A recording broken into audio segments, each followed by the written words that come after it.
Let's see. Hello to everybody watching. We're here again for our final interview for the AAPI, going out with a massive bang. We have the lovely, lovely Bernard Chang, super legend in the industry. Woo! Woo! Bang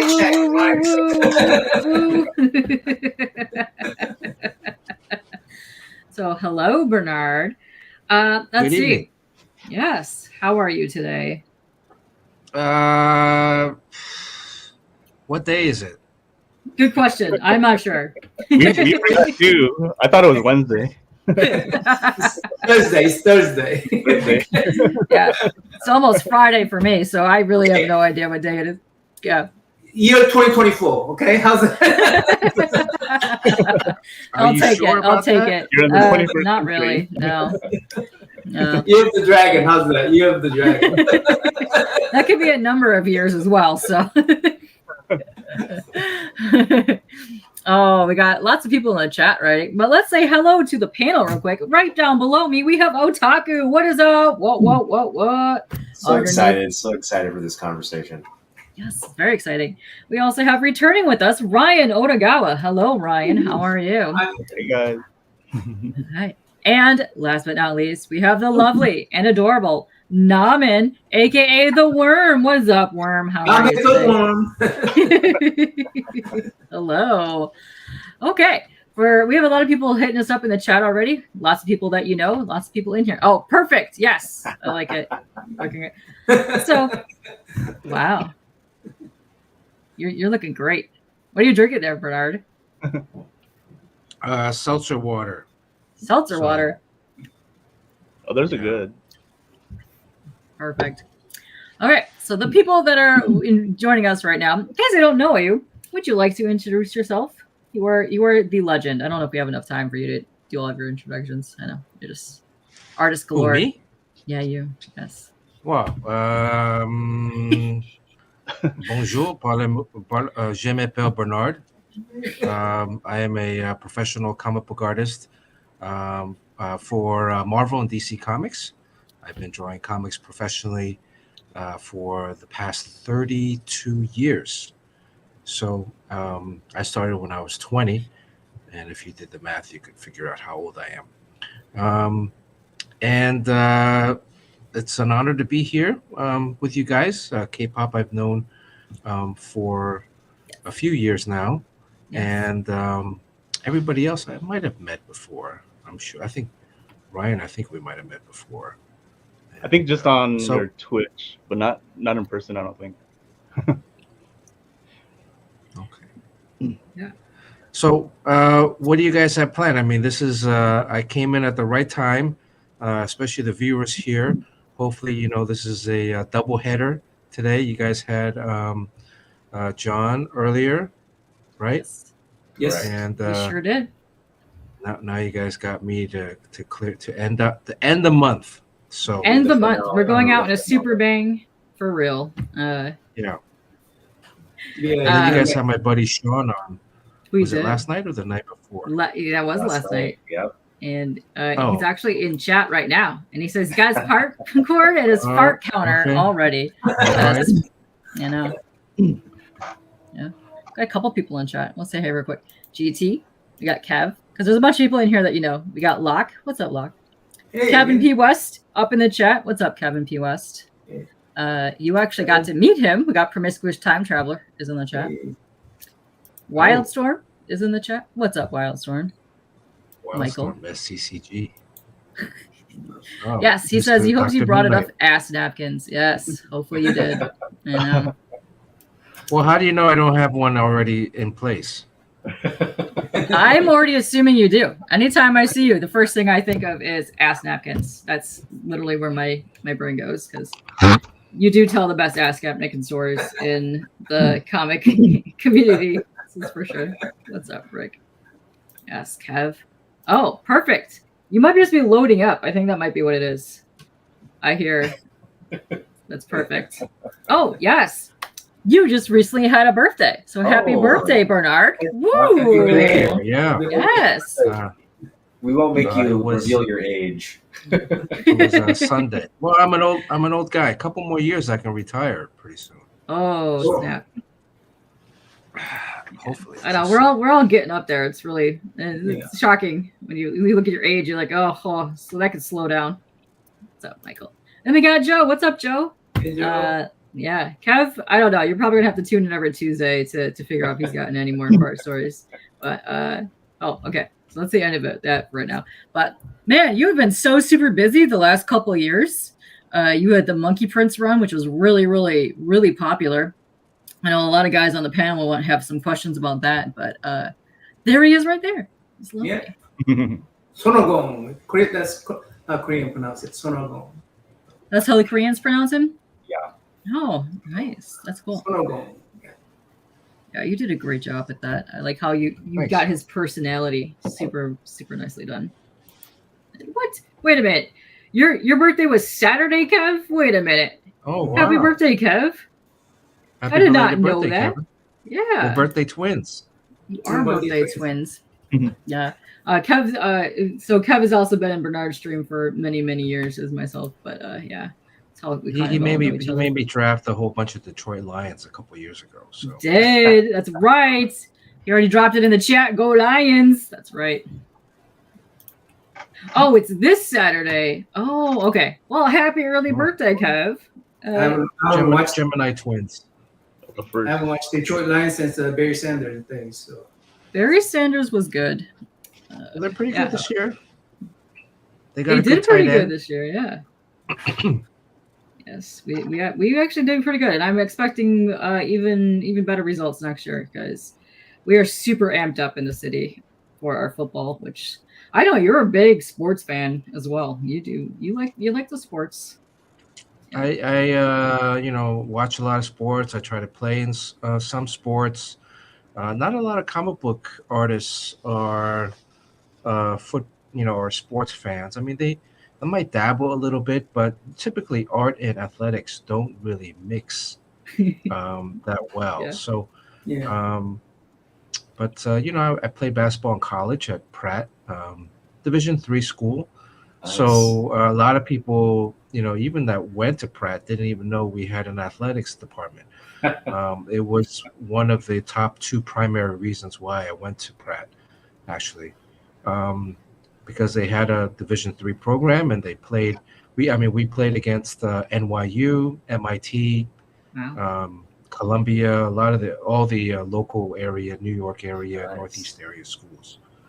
So Awesome. it was great. I mean, we didn't win a lot, but 2 of the What was years your- that I was there, What was your position? I played point guard. So I mean, Nice. I'm only 5'6", so I Really? was usually the 5'6"? shortest. Yeah, I was usually the shortest guy on the court. I mean, even the opponents, I'd have to guard guys that are like minimum 5'10", 5'11", 6 foot, but no big deal. I used to get into a lot of fights when I played. So, Yeah. 19. well, my primary goal whenever I stepped on the court was to challenge the biggest guy on the other team. So Oh, my no. thinking is that if I can get their center in pick up a couple of fouls against me, like a couple of little ticky-tack fouls because I'm in his head, we've won half of the battle. So Yeah. Good strategy. yeah, we did have a couple guys that when I played, one guy ended up breaking the school scoring record at Pratt, which still stands today. And then the other guy, his name was Bobby Fuller. And then another guy was half man, half amazing, Anthony Hayward, who was one of the original and one streetball players. Ooh. So I don't know wow. if anybody watches, and one. Yeah. So he was one of the pioneers of the streetball movement. Awesome. Wow, that's awesome. So, do you guys have any questions that you want to ask him first? Because I know we're kind of limited on time. So anybody in chat, if you have questions, please post them now because I'll queue them up. But we'll go down the panel here. So Otaku, if you want to start, you can go for it. Yeah, I'm just wanting to get your thoughts on the Monkey King project. What kind of led to that project? How did you bring the creative team in? how much of it was your idea, how much of it was sort of a collaborative effort? I thought we were just going to talk sports this whole.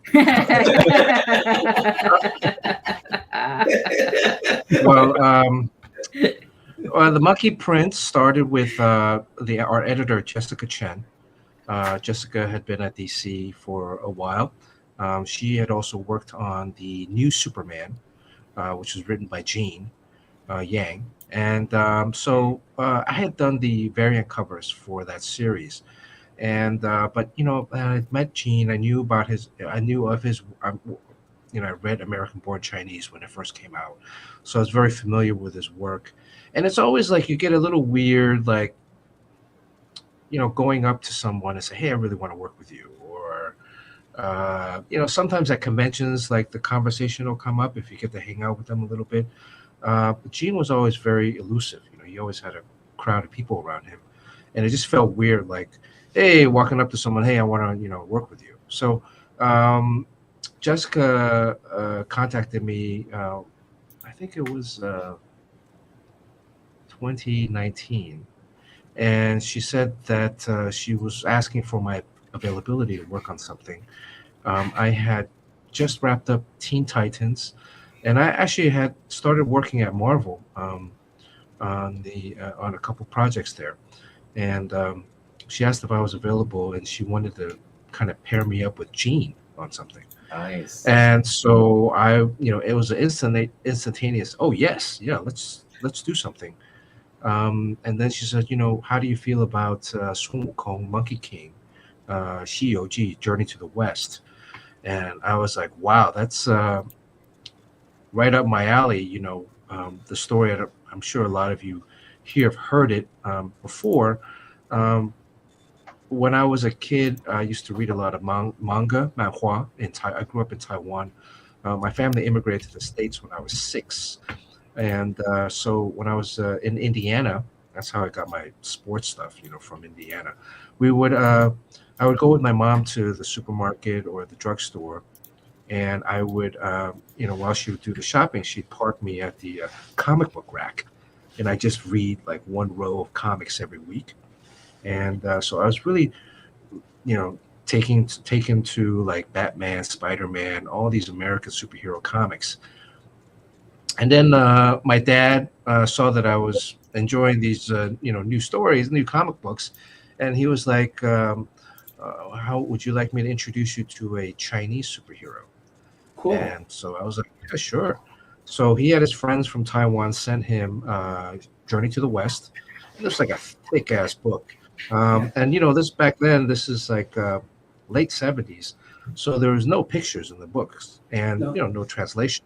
So he would read to me every night a few pages from Journey to the West, the adventures of Monkey King and Zubajian, and all the other guys that would go on this. Basically, the Monkey King is this rebellious monkey, immortal monkey who defies the gods and heavens, gets captured and punished for doing silly, stupid stuff, and to atone for his misdeeds, he has to accompany the monk Tripitaka on a trip from China to India to pick up the Buddhist scriptures to bring back to the emperor, and to make sure that they're not killed or eaten along the way.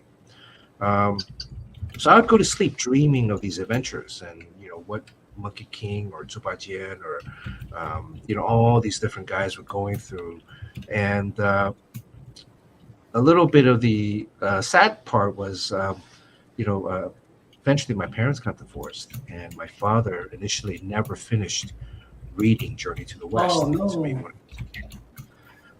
And again, back then, this is in the early 80s now. Still not a lot of like stuff available. There's no internet. I couldn't get the stuff to read, and I couldn't read Chinese, so it wasn't. So I wasn't able to finish the Journey to the West. And years passed. Anytime some kind of Monkey King thing would come up, I'd be kind of interested in it, and I'd have all these like Monkey King masks, opera masks, and things like that. But when this project kind of came up, it was an opportunity for me to kind of tie up loose ends. It was really fortuitous that I had an opportunity, and then so I had to then read, found copies of the abbreviated Journey to the West in English now, and follow up and finish the story, and then start as part of the research for the Monkey Prince project. And then also getting to redesign the characters. Stuff that I had was only initially just images in my head, was daunting to say on one hand, but also very cathartic, and just being able to kind of have a very personal touch to the project. Even when they came to me and said, well, we need to design a new logo for Monkey Prince, because the Superman has an S, or it's not really an S, it means hope, right? And Wonder Woman has her tiara or W or eagle on her chest. Flash has the lightning bolt. Batman, has the bat symbol. Because all DC heroes have a kind of a logo on their chest or somewhere to represent who they are. And so I said to Gene and I said to Jessica, okay, give me, let me sleep on it. We would have video Zoom conferences talking about stuff, spitballing back and forth. And sure enough, that night, I went to sleep and I dreamt about what this kind of logo would be. And I woke up in the morning and I had all these images about actually working, and sketching out this logo for this new character. And it got the ball rolling. So it's a little different than what it eventually became. But the basic premise of the cloud and some kind of M floating on the cloud is still represented in the final version. So That's awesome. That's so cool. So yeah, this is such a well-known story throughout Asia. I could imagine it was, like you said, it was daunting. What made the project though, like for you, like what gave you sort of a clarity on what you wanted to do? Was it those initial conversations with Gene, or was it something that came as you were working on it, like you said, in dreams? There are many parts. Part of it is working with Gene and working with Jessica.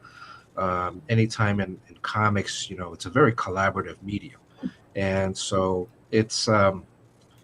But Gene was extremely open to collaborating. Sometimes in the past I've worked with people who were just not so open to that idea. And then there are guys that are, writers or other creatives that are very, very open to the idea of, going back and forth.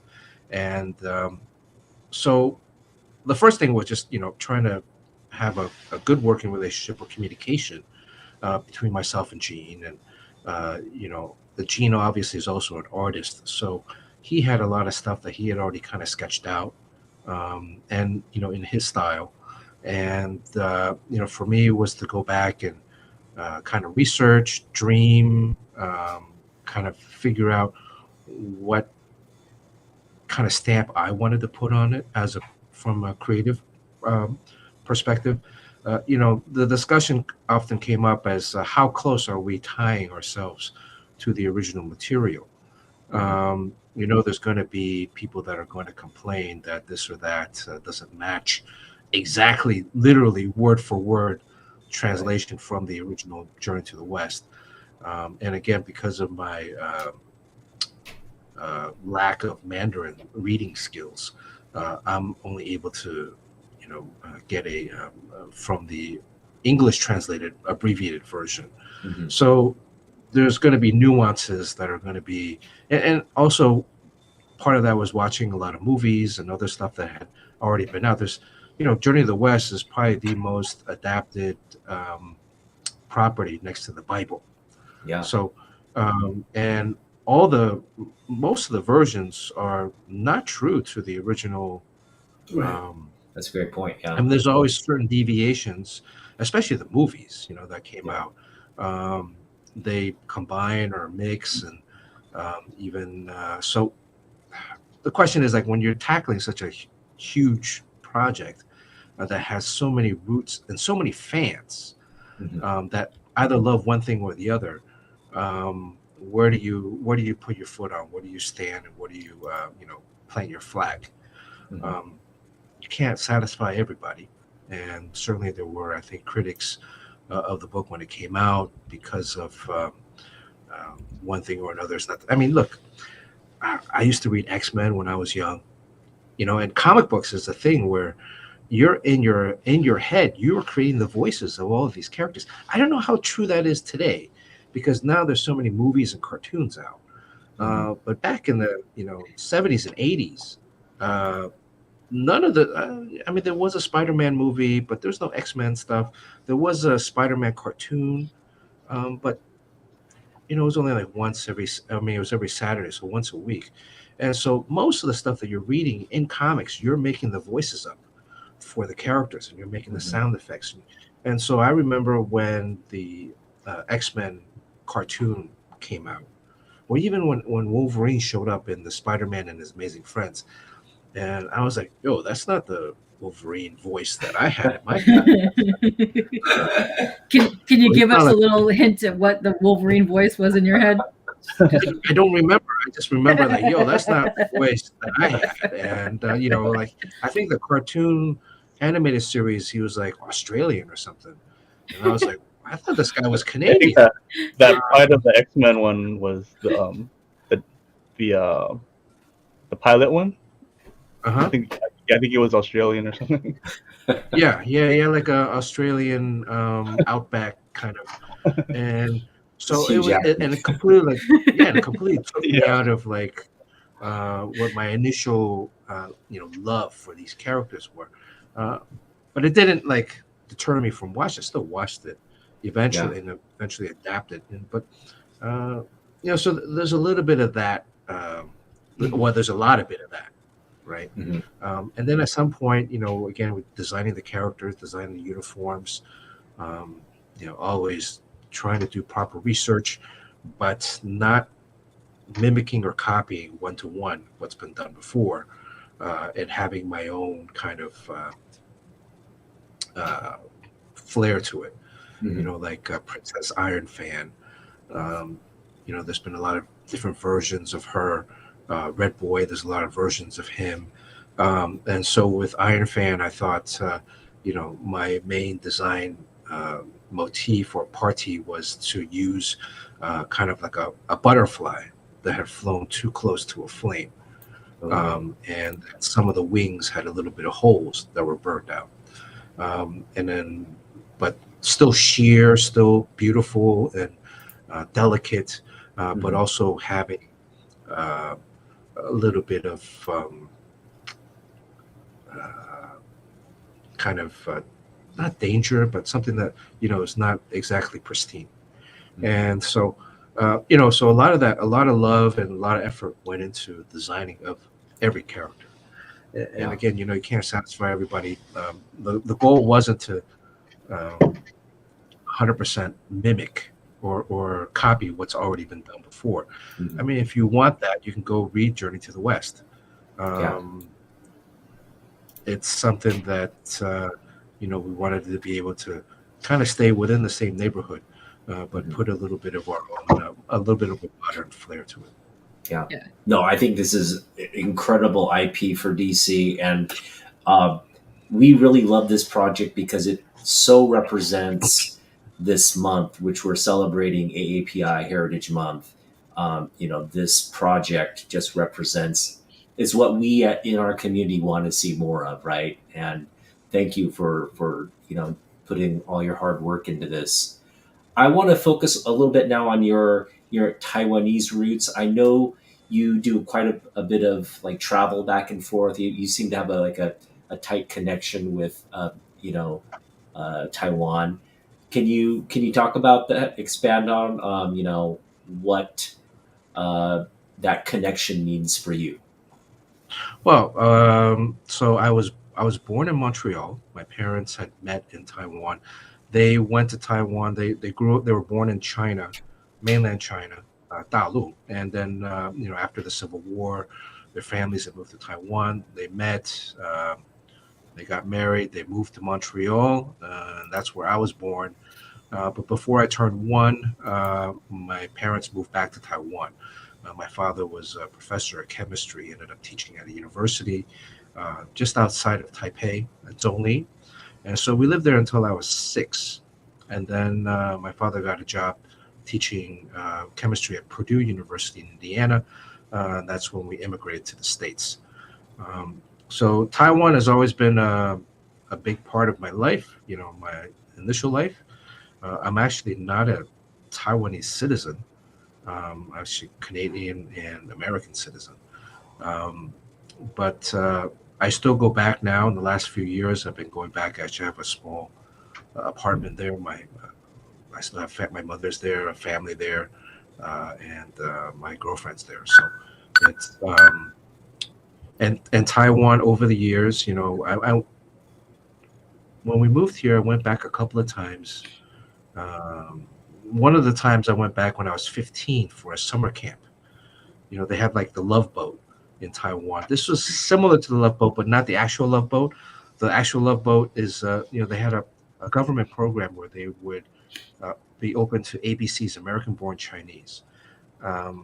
And they would allow them to come back or have them come back and for the summer for 6 to 8 weeks. They would study Chinese culture or Taiwan history and then explore the island country as well on the weekends. Nice. And then they call it Love Boat because a lot of times, the parents here in the U.S., they're trying to matchmake by sending their college-age kids back to kind of the homeland and hopefully finding another American-born Chinese person to link up with. And sometimes people go back pregnant. But I went 15, so and I went to a different one where it was like all ages, really from there were people from 12 to college here. So it was a little bit different, but it was a transformative kind of summer. And some of the kids that I stayed with, I'm still friends with till today. Awesome. So yeah. And it was great to kind of, I can speak Mandarin, but I just can't read Mandarin. But also speaking is a little bit, I can't really watch movies or television because they speak. Mandarin is spoken a lot of times in a very poetic way. And so a lot of the terms or terminologies I don't really understand. But if it's a simple conversational Mandarin, I can pretty much handle that. And I know what to order when I go to a restaurant. So, and Taiwan nowadays is very different. Than what I remembered as a kid. I went to actually visit my home when I was a child, my childhood home, and the area, it was like very much a countryside, and there were like a lot of farms and just land, and now it's just buildings and buildings, and like this massive city complex. So. Right. But Taipei is amazing. I feel at home when I go back to Taiwan. There is no looking over the shoulder. There's no sense of unease. Everything is so convenient and so modern there. Transportation, public transportation, social consciousness. It's just even in Taiwan, like there's trash day or trash night. And the trash truck would play like an ice cream truck here song. I think it's Beethoven or one of those songs, and to alert everybody. And then all your neighbors would come out on the street with their garbage sorted. There's recyclables and then garbage and then compost. And then you get to meet your neighbors and say hello, and then throw out your trash and then go back home. So there's a different kind of lifestyle. Yeah, it's very different. What I love about, because I've been to Taipei a few times, it's the night interaction that you have. People go out and enjoy the night markets, and it's very active in the evenings, right after people finish work and they're kind of socializing and everything. Food is so important. Are you kind of like a foodie? Like what's your what kinds of things do you like to eat and enjoy? Yeah, well, I mean, if you see, my stomach is covered, but I'm gaining. Food is amazing in Taiwan. It's a lot of places. The night markets are open fairly late every day, and there's like Michelin star rated night market stalls. Mm-hmm. So usually Michelin star is like a restaurant, like a fancy restaurant. These are like at the night market, like it's like a little stall has a Michelin star. Yeah. And like the food is like a dollar or two US conversion. Wow. Whereas like here, it's the price of food there in Taiwan is about a third to a quarter of the price here in the US. Mm-hmm. And like my cousin was here the other day visiting, and I took him out and his family to a dinner, and he was like, "Oh, how much was dinner?" I was like, "Oh, the tip was more than what I would have paid in the U.S. I mean, in Taiwan for the same amount of meal." Yeah. And so it's it's like another example of society or lifestyle. There is like you ride the subway. And in the subway, there are priority seats right next to the door. There's usually like 2 or 4 seats on each corner that are blue, whereas the other ones are all green. And the blue ones are the dark blue ones are for priority seats for women, children, and or elderly. And time you get on it, if there's an older person that comes by, random people will just sit up and offer their seats to elderly. You wouldn't see that kind of stuff here, unfortunately, and it's Unfortunately, yeah. So there's like little bits here and there that really, in some ways, make life a little bit easier. Mm-hmm. And when you see that, it also changes the way you act. You go to Taiwan. There's actually also, I've gotten used to it. There's not a lot of trash cans around. Yeah. The same thing in Japan, right? And there's not a lot of trash cans, so but there's no litter because people have the social consciousness of taking your own trash back into your home to throw out, as opposed to just well, I mean, if you do, you can go into a 7-Eleven or a Family Mart, and they'll let you throw stuff out there, and then it's just it's very comfortable. And I know when I actually went, don't even speak Chinese that much, or Taiwanese. You get by just by having speaking. That's English. a good point. Yeah. when I went to Japan in 1990, well, it might have changed by now, but like it was more in the countryside, and they would be burning their trash and right in the fields, and then they'd shoot out like fireworks. I'm like, isn't that dangerous? Yeah. Actually, I have a book, a throwback. Oh, look at that! The game. Nice. I don't know how many people know about this, but I got it. I'll explain it. You got it signed by Neil. Oh, nice.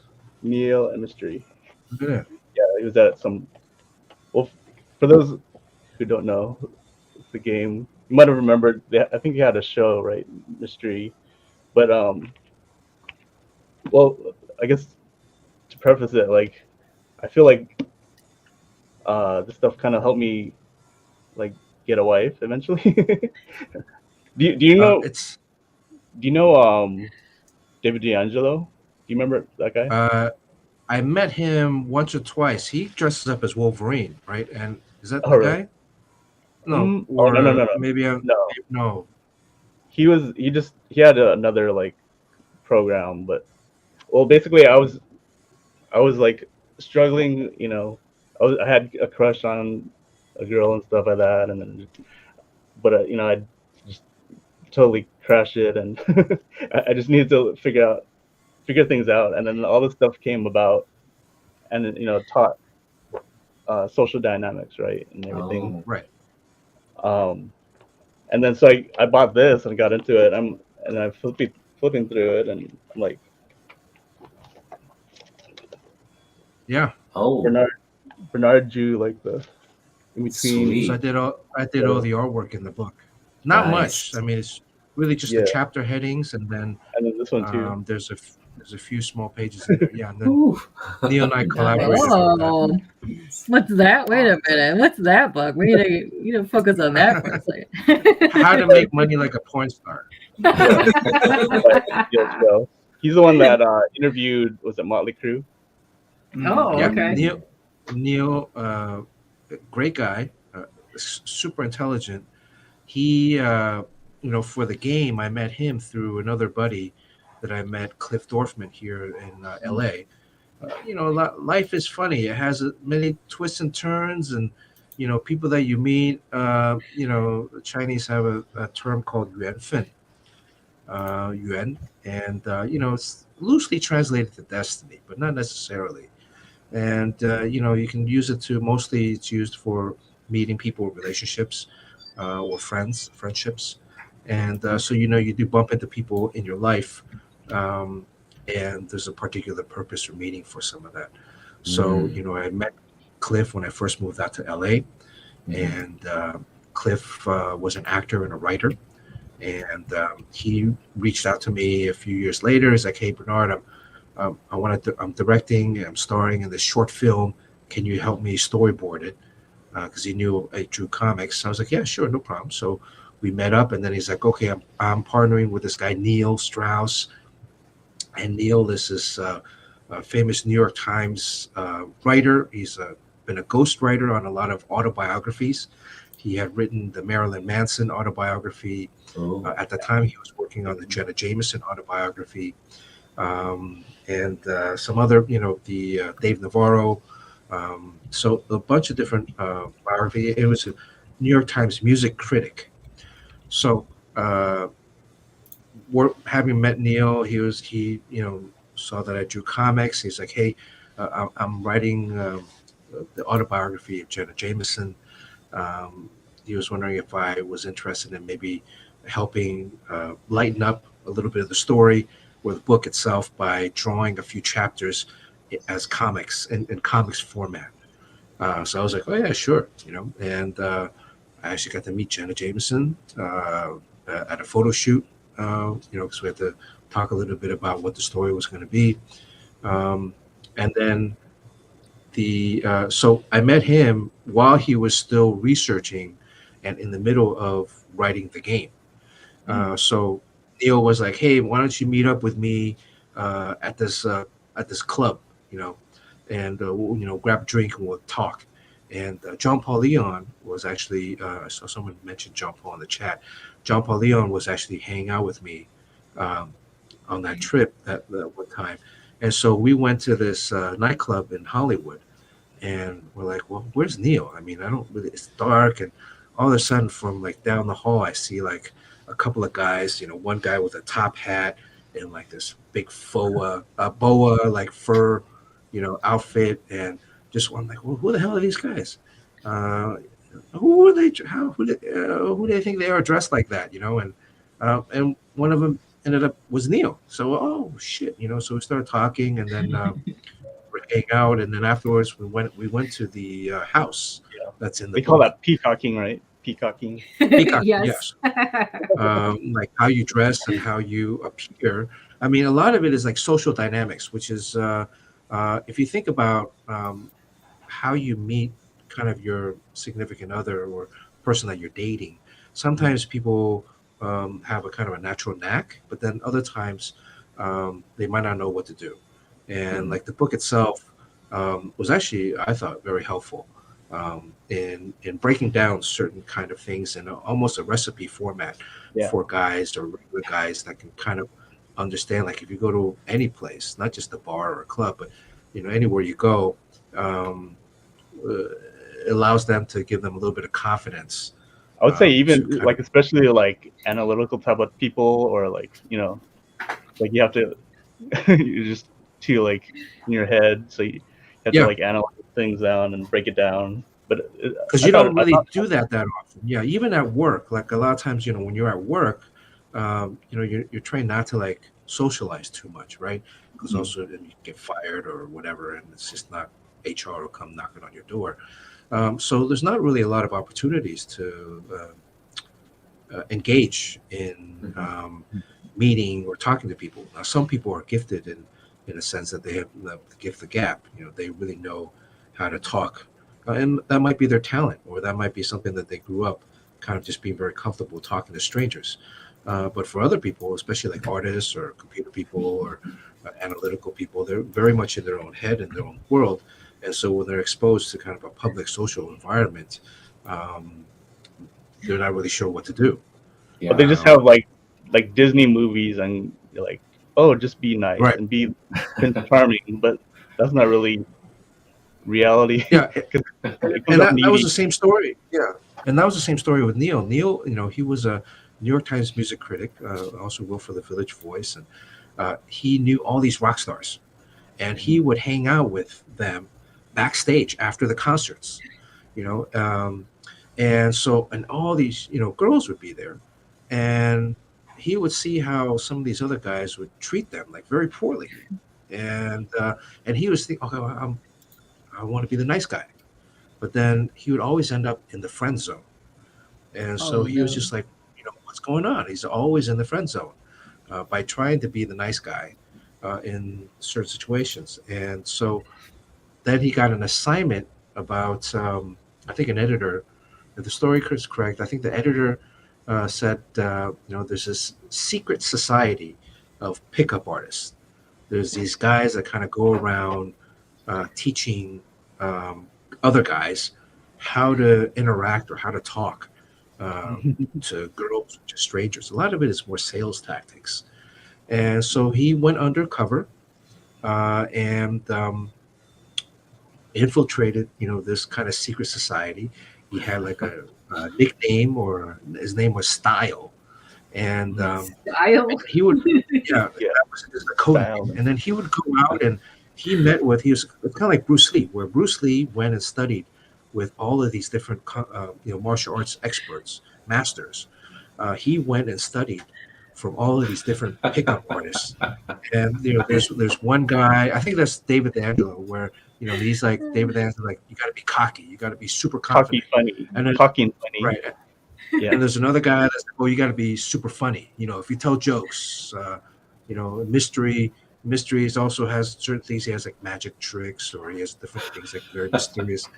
There's even a group that is NLP, neuro linguistic programming, where it's like a conscious hypnosis of, a lot of it is sales tactics. So if you're, the basis behind that is like, you want to get into a conversation where you're peppering the conversation with questions that the answers are going to be positive, that the answers are going to be yes or positive, so that when it came time to get a phone number, the person's been saying yes so much that it just kind of becomes natural for them to agree. Oh, wow. Yeah. So he then took all of these different schools of thought and then created his own kind of technique.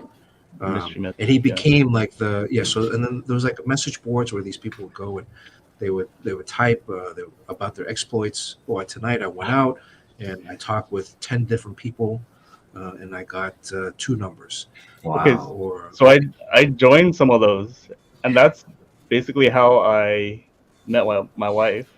So I met another guy, a Chinese guy, and then he was dating a girl, and then she went to school with some other friends. So she went to school with my wife.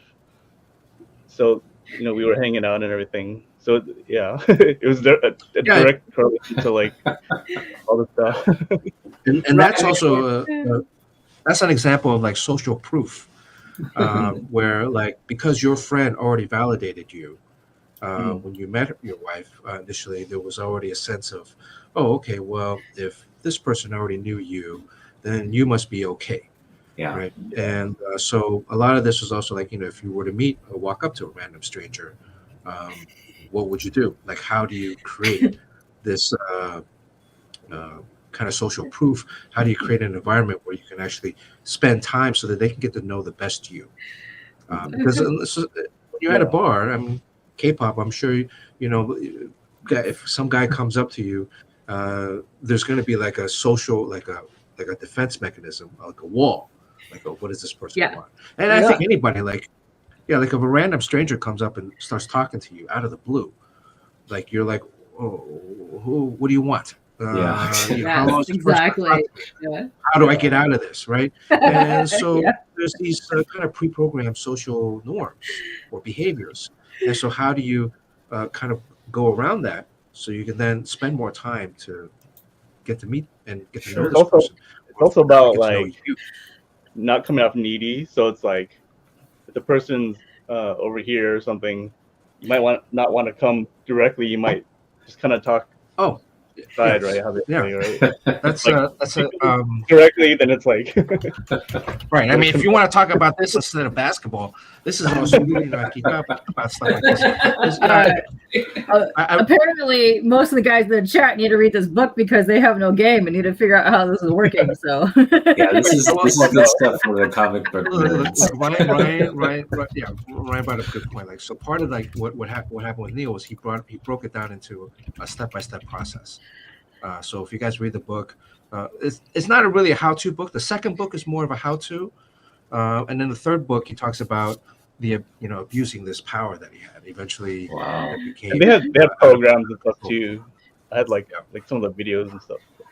But like just to give you a quick brief, right? So like if you were in a public place, wherever it is, and when you walk into a place with your friends, you want to be able to exude confidence and have, whether it's peacocking, whether you're dressed normally. If you're laughing, you want to laugh out loud, which not a lot of Asians do.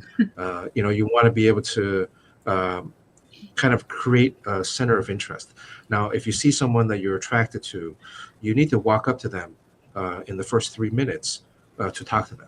A lot of guys, if they go into let's say a bar, and then they see an attractive girl or guy, and they'll like wait. Usually, attractive people are or people that are hanging out in groups, right? Very rarely do you ever find a person by themselves. So you usually wait until that person is alone before you go up to talk to them. Well, while you're waiting for 5, 10, 15 minutes, 30 minutes, that person will have noticed you. And will have noticed that, why is this guy creepily staring at me? If he wants to talk to me, why doesn't he have the confidence to come and talk to me? Right? Which makes perfect sense. Yeah. Right. If he values me, you should want to talk to me. Why are you so creepy to have someone staring at you? So this is all great information. Super informative. Yes. Ellen is here for this. You have to walk up to them. And then when you can buy our program after too. Right.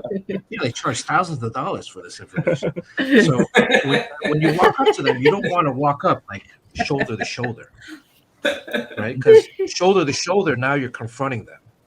Yeah. Right. So if I'm talking to you like this, oh wow, because I'm direct. So you want to come at an angle where I'm just about to walk past, and then I'm like, oh, so now it's not as you're not on as defensive as you might be. Yeah, it's also, I can't hang around too long. I have to go, but I have a question. Right. Okay. I'm gonna direct this back to comic book talk. When you gonna make this? How to ask a girl out comic book? Apparently this is needed. Look at it. Hold on. Meanwhile, NammaN already sent me his phone number. Yeah. Stuff works. So now. Sorry to burst your bubble. Before I met my wife, I mean, a lot of it's just getting the courage to be able to approach people and be comfortable. Because otherwise, you're just what do I say? I met someone at a Blockbuster video. It just gave me the courage to she was cute, and I was gave me the courage to get her number, and I got her number. And nice. It didn't go that far, but but I mean that's half the battle right there. Yeah. Otherwise, also had anything. Sue for dating advice. I mean, it's also just doing it, and and like Yeah, and not essentially worrying it's about a muscle. failing. It's a muscle that you have to work on. You know, you Yeah, have to go out and approach, and not every person that you meet, you're not going to hit 100%. yeah, And but also, you know, it allows you time for the other person to get to know the best you, Mhm. right? And uh, because I'm sure Ryan's a great guy, you know, and his wife is very appreciative of him. But if he never had the opportunity or knew or had certain maybe just helpful hints to, oh, this is how you might be able to approach someone in a completely public stranger kind of situation, Yeah. you might not have met. And yeah. so some of it is just to give guys a little bit of a boost. Um, but you know, it's so. Anyways, so Neil and I worked on that book. We worked on the Jenna Jameson book. This was all through Judith Regan at Regan Books or HarperCollins. And at the time, Judith Regan was known to kind of lampoon her own books. So after the Jenna Jameson book came out, the autobiography, it was a big smash hit. But Judith loved the comic book chapters that were in the book. And she asked Neil and I if we could kind of do a mockumentary type Mhm. satire, but in a graphic novel. So it eventually became the first graphic novel published by HarperCollins. Mhm. Wow. Cool. Uh, Yeah, Bernard, you've had such a prolific career. I want to kind of go back to the roots of your comic book career. We were talking to Sean yesterday. You guys were part of that initial Valiant, you know, the Valiant project.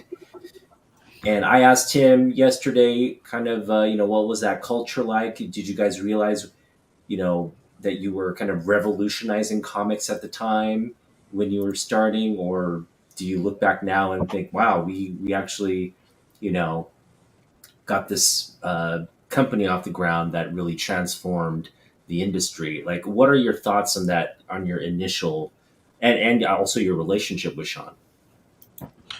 So when I met Sean, I came to him at a 3/4 angle, and I was like, You remember these?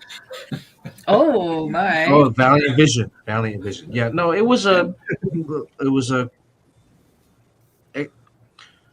1992. I had put together a portfolio that summer, or that since that spring. I had a portfolio that was pretty much ready to go.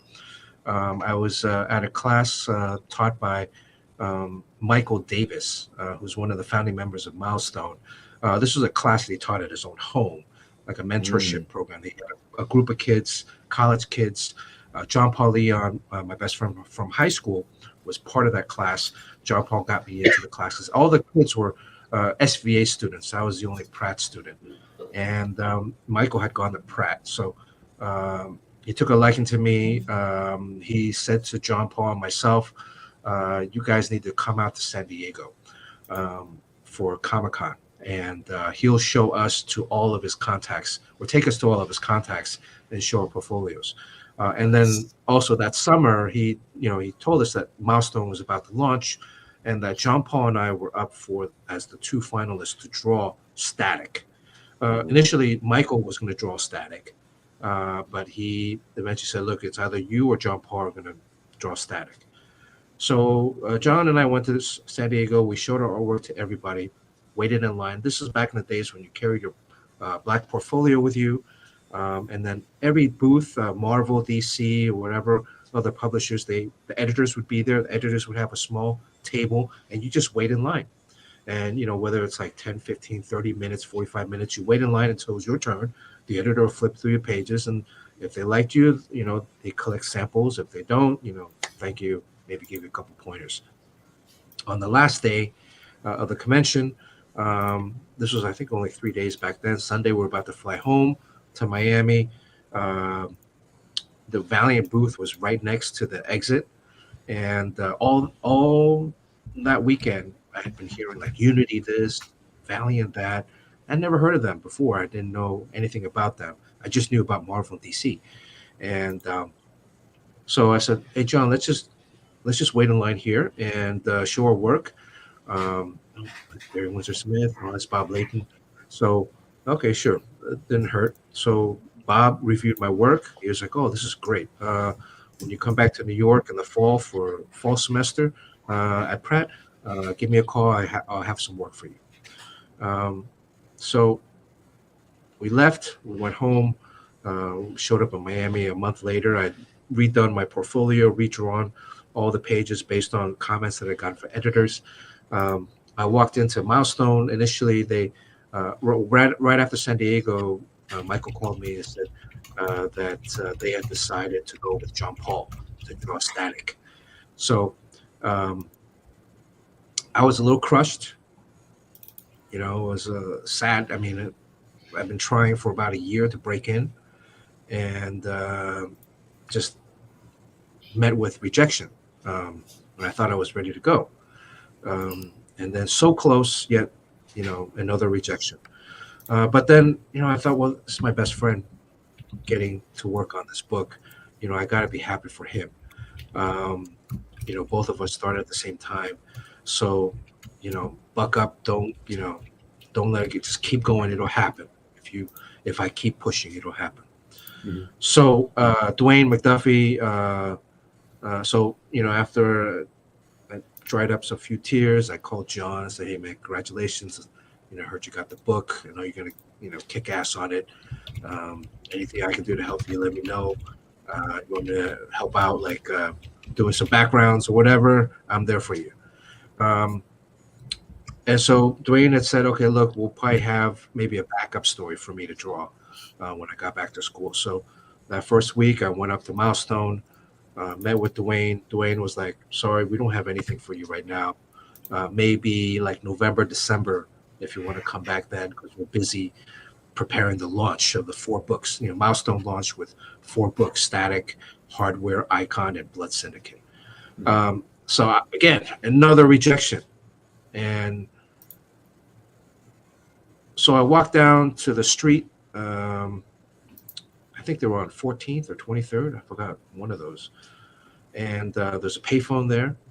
Many of your viewers might not know what a payphone is, but it's a mobile phone up to the ground and the sidewalk. And put my quarter in there. I remembered I had the business card from Bob Layton. So I called Bob from the payphone. I was like, hey, Bob, this is Bernard, Chang. We met in San Diego. He's like, yeah, when can you come in? I was like, I can come in like next Wednesday. And he's like, okay, come in, let me know, set up an appointment, and then we'll get you going. So I hung up. I was like, well, I showed up at the office the next week. Bob was like looking at my stuff, and he's like, okay, great. Here you go.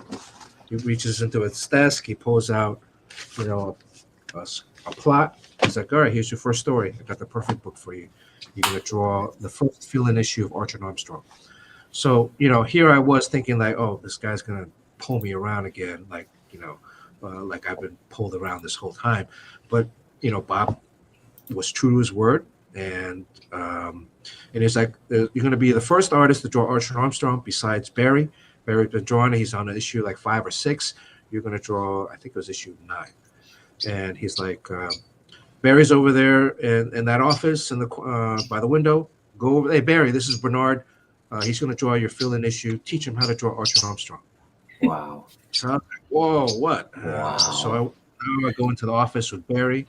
Barry's like, okay, well, here's Archer. He's like this big kind of burly guy, like a refrigerator. And Archer is a skinny, kid. So you need to have. So he's sketching it out, and Barry drew on tracing paper.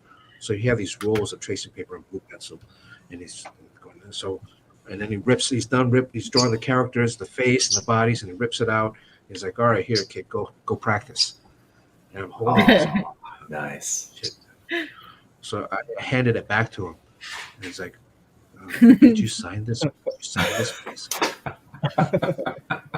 And he looked at me, and he was like, all right, this is the last time. You're a pro now. So he signed BWS. That's how he signs it. Wow. And then they put me through to, I think Randy Brosen, who was in production, and she gave me like a stack of comics, and I put it in my backpack and went back to the dorm at Pratt. I had basketball practice, and then basketball practice afterwards. I went and started reading all these books, the Valiant books, and the stories were amazing. Back then, like the Valiant universe was interconnected, so every book was, there'd be like a panel in this book that was a whole scene in another book, and the subject matters were, kind of more modern, where like some of the Harbinger kids got abused, or it's different. It was very different than what was the comics that I had read when I was younger, and also kind of what was going on in the industry at the time. I was just happy to get work. Yeah. And so the assignment was that I would come back in a week or two, do some layouts, because I had about 2 months to draw the first issue. Once I get the approval from the layouts from Bob, I could then start penciling. And it was from there kind of snowballed. Before I finished my first issue, Bob was like, "We really like the work that you're doing. We want to launch a brand new book with you as with me as the artist." I was like, "Oh wow!" At the time, I'm going to architecture school at Pratt. I'm playing on the basketball team, so I don't really have a lot of time. I thought maybe I'll draw like 1 or 2 fill-in issues here and there, kind of satisfy my urge to draw, because architecture school was very different from what I was used to. In high school, I went to an art high school, so I was used to drawing every day, being creative and loose. And architecture was like very measured. Everything had to be like lined up. I had to make models. I cut myself so many times because I'm so sleepy, tired from working, making these models, with all these cuts, and everything had to be measured. And I just wanted to draw like something to be a little bit more expressive and creative. And so I said, we want you to do a monthly book and start with a brand new book. We're going to launch. We're going to expand our line. I think at that time they had 6 or 8 books, or maybe 6 books, and they wanted to bump it up to 8 or 10. And I was like, oh, wow. And then I said to Bob, I was like, okay, well, I'll draw this book on one contingency. And he's like, what is it? I was like, I'll draw this book if you make the lead character an Asian American male, and an Asian American male who didn't know Kung Fu, but was a lover, not a fighter. Oh, nice. And then he looked at me, he was like, all right. And then I went back to my dorm room, afterwards, and I was like, what did I do? I just blow up my whole career, before it even, I hadn't even finished my first book yet. And I'm making demands. But I was young. I was like 20. I was like, fuck it, whatever, right? I came back the next week with more work, and Bob was like, called me over, and he was like, oh, you got your book, kid. So nice. That's how that became Dr. Mirage. So it was very a big fan for that. Oh yeah? Yeah. Yeah. So that's kind of the Valiant, the start. I wouldn't go in. Every time I went in, Sean would be there, sitting, at his desk drawing. And eventually we started hanging out. We were the only 2 Asian dudes in the whole company. They would often call me Sean and call him Bernard. Oh, no. Which kind of became a running gag. But, what can you do? This was like the 90s, right? So, no big deal. I mean, it wasn't like they're being offensive about it. It was just I had hair back then. Now, if you had the fancy mullet now, back then, yeah. Yeah, I had a whole waft of a lot of hair. Although, who's more offended? Who's more offended?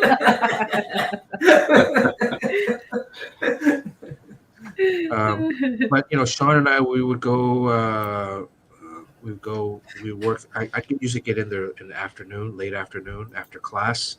Then we go and eat dinner, and then we talk about like taking over the company when we got older. And it was amazing time. You know, Yeah. I know you guys asked Sean about like Deathmate last night. You know, that Yeah. was a whole thing where the industry itself was changing. Wizard had come out, you know, or Wizard was coming out. So myself as an artist, so all the artists were getting our photos in magazines, and Wizard sold more than the regular comics. You know, so Love we're Wizards. becoming kind of like pseudo celebrities. I mean, Mhm. for myself, the moment that I realized that I could probably become a comic book artist, well, you know, I saw when I was younger, I would collect comics, but in Miami, and I met like a couple of comic book artists, but not many because it was only because whatever the stores, whoever like the guest artist they would be able to bring in, which wasn't a lot, you know. So, and they'd all be you know, kind of these older fat guys, which is ironically what I am now today. Um, but I always thought it was like something that, you know, there wasn't like really any young guys drawing comics. It was older, kind of overweight guys. And but then I saw, you know, in Wizard, there was Jim Lee, and then I saw Rob Liefeld on a Levi's commercial, and I think Rob was like 2021 at the time. And you know, like all these young guys are drawing comics now. And the guys are in their 20s. And I was like, Yeah. wow, this might be something that might be really cool to do. And also, I'm in New York City, where Marvel and DC were both based. Um, and it's the mecca, you know, the, publishing. Why not try to get a job drawing comics? Yeah. So we're right place at the right time, opportunity. You know, again, also, I had a portfolio that I've been working on for a year and a half. You know, had been going through and meeting people. So it wasn't like it just kind of fell out of nowhere. Mhm. You know, being prepared for it is a key integral component. So, but also just continue to persevere. You know, for me, it took about a year and a half um, to break in to comics. Some people might take longer, some people might take less. Um, but you know, along that way, there was a lot of rejection. I got back then. I would send stuff to Marvel, and I actually got like rejection letters. Bobby Chase sent me a Wow. rejection letter. I got a rejection letter from DC. You know, so it was kind of cool. You know, back then that they would actually reply to you. You know, I'd Did you get that show up at form my letter door. with the It Spider-Man was a form. swinging? Yeah. Huh? I got one of those. And then, right, you were with Jim Lee, and so Jim was like, you know, I'm still a fanboy. I just saw him the other day. Still a Ooh. fanboy. Every Yeah. time I talk to him, you know, I start stuttering. So, and you know, it was because seeing him and seeing, you know, when I was collecting comics in junior high, back then you could get comics in the mail from subscription. Right. So Marvel, you know, you could get, and it was like much cheaper. I mean, the cover price I think was like 65 cents, 65 cents. But then if you bought a subscription, it was like 30 cents or 40 cents. Oh wow. Right. And it came in a brown paper bag, like porn, but it came in a brown paper bag, right? And then Alpha Flight was one of the books I used to read. I used to love Alpha Flight. And one day I remember coming back from school. I went to the post mailbox, and my comics day. Alpha Flight came out, and I opened it up, and I was like, oh, what's this? This is a new artist. Man, this stuff looks pretty fucking amazing. It's Yeah. different than the previous artist. I Yeah. was like, oh wow, who's this? And I looked up the credits, Jim Lee. I was like, oh wow, okay. And then fast forward a few more years, you know, in high school, I stopped collecting comics. 10th, 11th, 12th grade, it stopped. Our teachers forbid us from drawing comic books in high school. It was a fine art school. They looked down on comics. They, you know, didn't want us to draw anything comic book related. We wanted to paint, do figure drawing, sculpture, printmaking. And it actually helped, you know, to learn the fundamentals of art. So I do attribute a lot of that to the teachers forbidding us from drawing comics. But then fast forward when I get to Pratt, and I'm at a bodega across from campus, and I pick up an X-Men, I think it's 382, It's a double-sized issue when they're in the Savage Land with Rogue and Magneto. Ooh, yeah. Yeah, that's a good one. Cover was an 8-fold cover. It was like 3, and I'm like, holy shit, this is amazing. This stuff looks kind of familiar. And I look at the credits, Jim Lee. I'm like, wow, this guy, from Alpha Flight to now, I knew something was up back then, and now this is like he's at his peak of his. I think that Punisher War Journal too is like he's going like yeah. So I was like, wow. So that really inspired me to like, oh, maybe I can draw comics. Maybe this would be a viable kind of, not necessarily career, but maybe I can draw a couple comics here or there. And and then Jim and all those guys went and formed Image. Right that summer when I was in '92 with John Paul at San Diego, shopping our portfolios around. Image had come out, Spawn had come out, Wildcats, and so everything was just ramping up and building up. And then at Valiant was taking off. I remember very early on, I started in September. That week or the week after that was Bob's birthday. He had a little party in the office where he would play. He was in a band with some of the other guys that were working in the office. And Bob, so after I finished Archer and Armstrong, I was about to start Dr. Mirage, but then they put me on Hardcore 5 because I could draw very fast.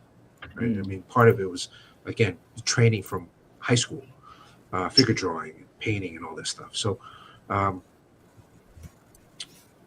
all the sales were coming in. And you'd go in New York City, they were selling comics on the streets. Wow. When you walk down and there were street vendors that were like selling purses or scarves or little knickknacks. There were people every block selling comics, selling Spawn, selling that Spider-Man 300, that McFarlane cover. And it was like tables of comics. And then Valiant would be, Image would be there, and then Valiant comics would be there. And the Valiant comics, especially like the gold label, the gold covers, or even some of the early Unity books, they were like $100, a couple $100, and it was like, so like again, all this heat was building. Yeah.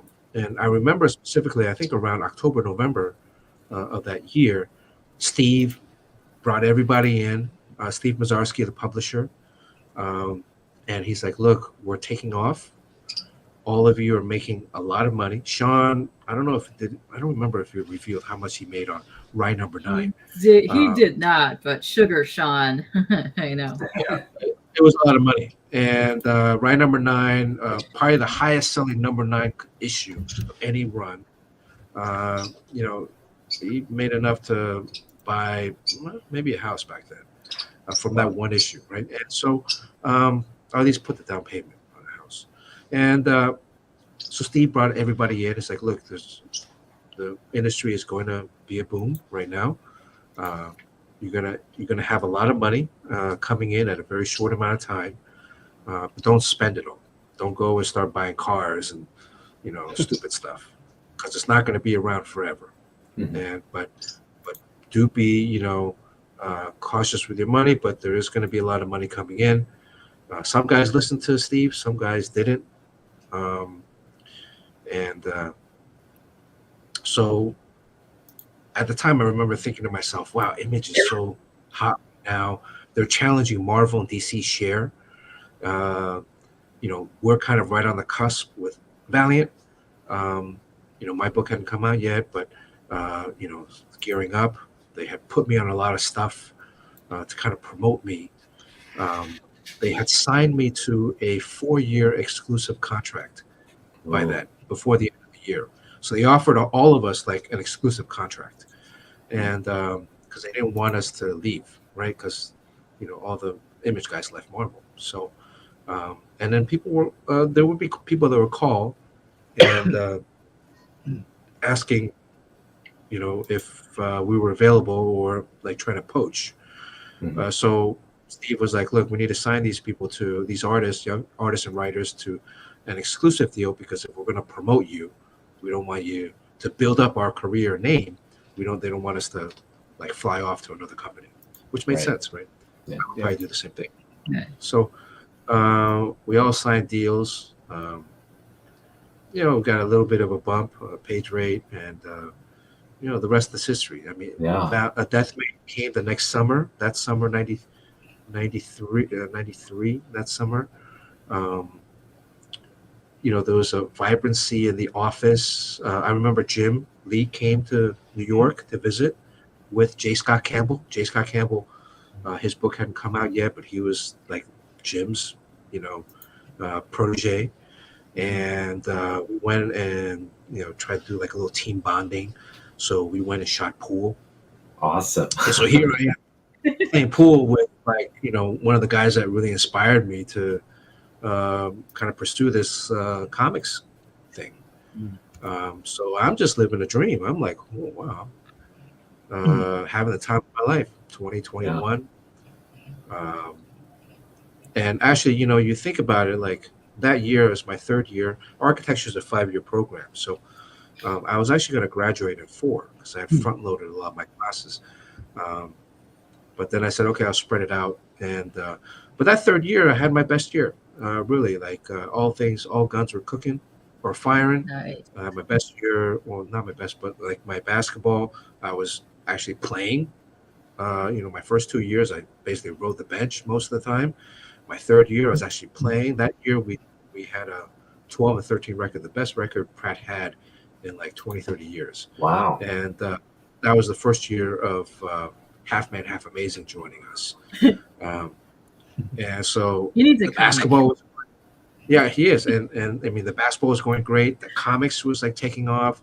My schoolwork was going great. I was acing all of my classes. I hardly slept. I had like 3 or 4 hours of sleep a day.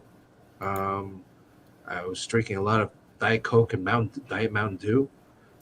But I was young.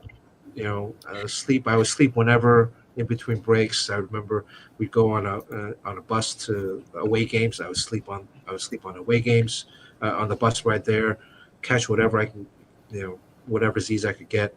But that was a great time, to be in comics. It's also just, very fortuitous. Yeah. So. No, that's great. I mean, it's just such a great story, and it's very. I just love your insight into that slice of time. It's a really great. I know. I love hearing it went your by. stories. It went by so fast. Sorry. Yeah, that's okay. Sorry. Yeah. It kind of went by so fast looking back at it now, but it was also slow. Like Steve was like, enjoy it, right? Enjoy the ride. You're gonna get maybe 1 or 2 of these in your whole life. Sometimes never. Sometimes people never experience something like this. That summer we did the Deathmate tour. They planned this whole tour. So Sean and I were together on the West Coast swing. We started in City Walk, LA. We did a big signing there where all the Image guys were there, and a bunch of they had another tour from, I think, Seattle down to LA. That was another group of Valiant guys and Image guys. Then we flew into LA, we met them, and then we drove up that night afterwards to Santa Barbara and all the way down to ended up in San Diego at the Comic-Con. Wow. But that signing, there was like a few thousand people there lying around City Walk. And there were, like 2 like L-shaped tables of, Image and Valiant guys. Bob was there, Bob Layden, Jim Lee, Rob Liefeld, Mark Silvestri, all those guys. So, they're of course the main drawing power. But we're just there signing. We got, flew in, signing books, got on this tour bus, which was the Black Crowes tour bus. So this is like, what the rock and roll bands would go on. And there was beds, and in the back there was a little table to play cards, and in the front there was a refrigerator or cooler with like, alcohol. I just turned 21. The first night we drove up to Santa Barbara. We got there, it was all dark. We checked into the hotel, and then like, all right, we got to get up at like at 7 or 8 in the morning to go to our first store to start signing. So I get up, I look outside the door, and it's the ocean. They have literally put us on a hotel like right on the ocean. Wow. And the beach was right there. I didn't even get to experience that. And I Yeah. was like, wow, that's the last time Wow. I stay at my hotel. And then so we would do like 3 stores a day. Went to Santa Barbara, then back down through LA, down Wow. Orange County, and then ended up a few days later in San Diego. Incredible. Yeah. Remember, I was probably in high school still, but I graduated in '93, and then I got into Wildstorm in '95. So I think I always say like I came in like right when it's going down, but it was a fun experience. Yeah, even like when Dr. Mirage came out a few months after Rye #9, I think Sean hit the peak right around then in terms of Turok #1 was, I think, right at the cusp of the peak of the apex. And then afterwards there was a slow decline. Yeah, there's all these stories of like Scott Clark and all the main the first guys, Brett Booth and all of them, probably getting cars and all that. Yeah. Yeah, they had, from what I heard, and Ryan, you can affirm this or not. Like Jim had a perk for all the guys at Wildstorm. Like that was every Wednesday or something.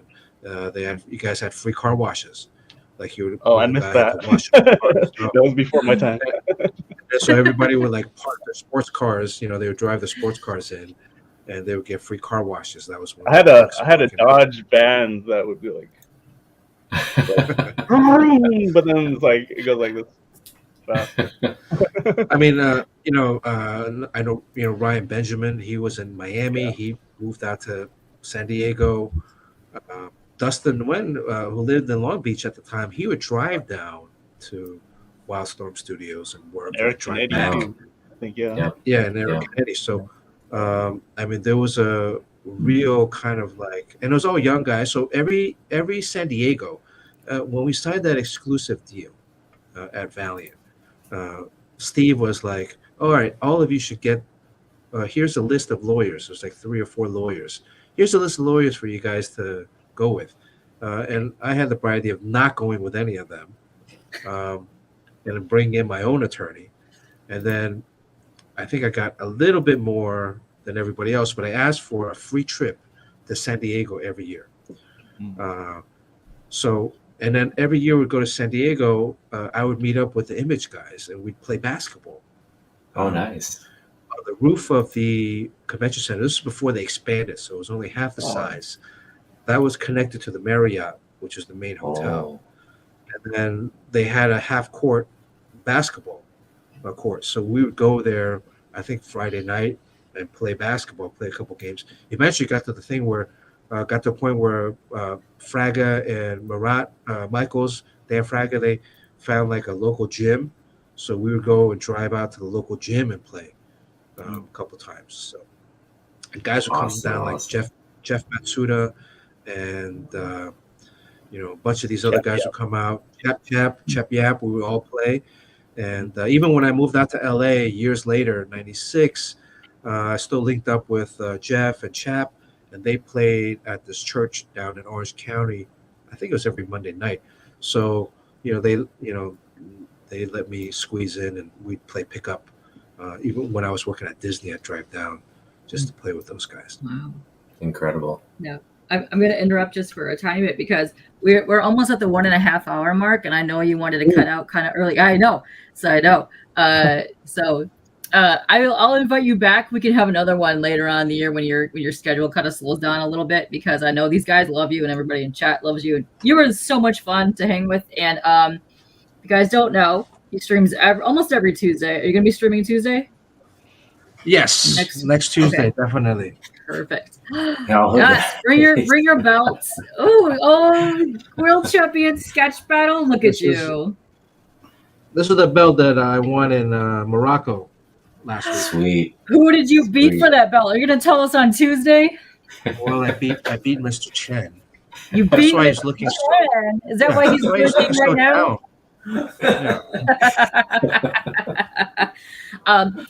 Before we get out of here, I just want to point out 2 comments that people have typed a while ago.